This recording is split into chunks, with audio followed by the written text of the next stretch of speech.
उसी को भागवत सुनने का अधिकार दिया गया है यहाँ।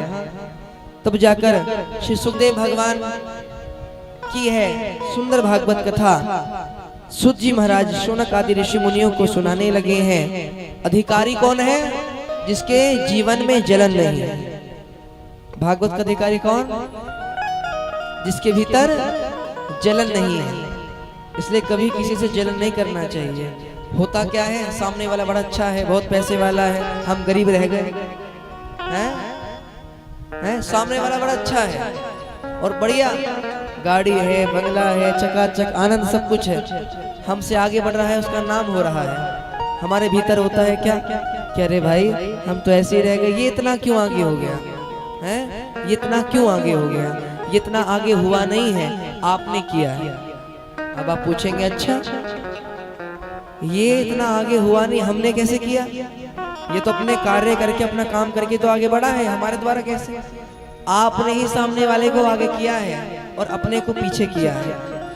अक्सर लोग जलन तो कर लेते हैं, अक्सर लोग जलन तो कर लेते हैं, पर ये नहीं सोचते कि हम इससे आगे निकलने की चेष्टा करें।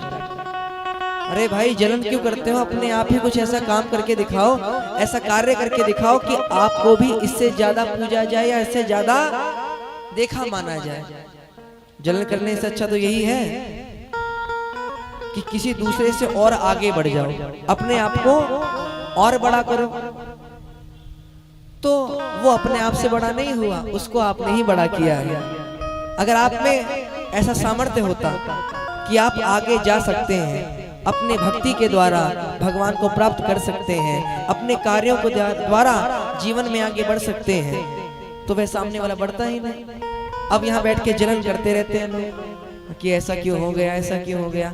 ऐसा होगा अगर आप अपने पर ध्यान नहीं देंगे। इसलिए भैया जलन करने से अच्छा ये है कि अपने पे ध्यान किया जाए, हाँ अपने पर ध्यान दिया जाए और जलन को छोड़कर आगे बढ़ा जाए। तो अपने आप ही एक ऐसा दिन आएगा कि भक्ति में इतने प्रवीण हो जाओगे जो बड़े बड़े भक्त को पीछे छोड़ दोगे।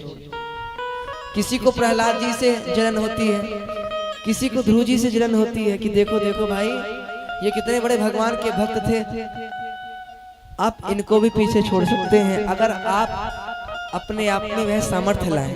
पर नहीं, वही रुक जाते हैं। जलन नहीं सही है, ईर्ष्या करते हुए सही है, हम इतना नहीं हमारे बस की है, हमारे बस में इतना नहीं है कि हम प्रहलाद जी जैसे भक्त बन जाएं। बस यही सोचकर जलन करते हुए शांत हो जाते हैं।